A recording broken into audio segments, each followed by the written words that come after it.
स्वागत है आपका कैपिटल टीवी में। इस साल कोरोना की दूसरी लहर में बेहद खौफनाक मंजर देखने को मिला। इसी के साथ विशेषज्ञ इसी साल महामारी की तीसरी लहर की भी आशंका जताने लगे हैं। राष्ट्रीय कोविड-19 टास्क फोर्स के सदस्य तथा बेंगलुरु स्थित Indian institute of public health के महामारी विशेषज्ञ का मानना है कि इसी साल नवंबर व दिसंबर में तीसरी लहर आ सकती है। इसीलिए जरूरी है कि दिवाली से पहले कमजोर वर्ग का टीकाकरण पूरा करा लिया जाए ताकि हजारों जानें बचाई जा सके। तीसरी लहर में सबसे ज्यादा प्रभावित कौन सा वर्ग होगा, इसका भी जवाब Indian institute of public health के महामारी विशेषज्ञ ने दिया है। इस रिपोर्ट में देखिए।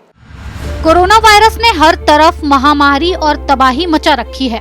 जहां अभी भारत में कोरोना की दूसरी लहर चल रही है, वहीं बेंगलुरु स्थित Indian institute of public health के महामारी विशेषज्ञ व प्रोफेसर डॉक्टर गिरिधर बाबू ने चेताया है कि तीसरी लहर कम उम्र वालों को ज्यादा प्रभावित करेगी। हालांकि तीसरी लहर का आना कई पहलुओं पर निर्भर करेगा, मसलन टीकाकरण की स्थिति, कोरोना का प्रसार करने वाले आयोजनों की रोकथाम। सबसे अहम ये है कि हम नए वेरिएंट को कितना जल्द पहचानते हैं और उसे एक दायरे में सीमित कर देते हैं।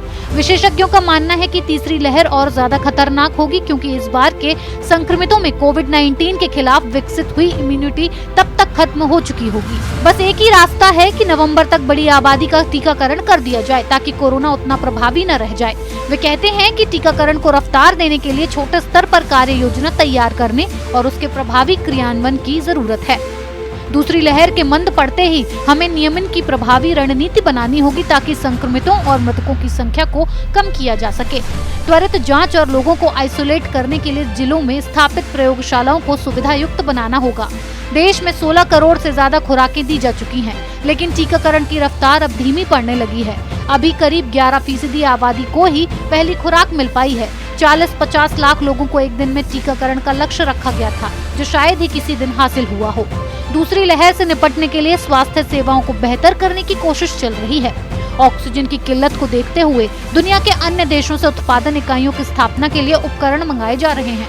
स्वास्थ्य विभाग, सेना व सामाजिक संगठनों द्वारा कोविड के इलाज के लिए सुविधाएं विकसित की जा रही हैं। कोरोना जांच में तेजी लाई गई है। हालांकि आपातकालीन स्थितियों से निपटने में टीकाकरण की रफ्तार प्रभावित हुई है। वैक्सीन की कमी की शिकायतों के बाद सरकार ने रूसी स्पुतनिक वी के इस्तेमाल की इजाजत तो दे दी, दुनिया की अन्य वैक्सीन के लिए भी भारत के दरवाजे खोल दिए। इसके साथ ही केंद्र सरकार ने राज्यों को परिस्थितियों के अनुरूप माइक्रो कंटेनमेंट जोन बनाने और स्थानीय लॉकडाउन लगाने की छूट दी है।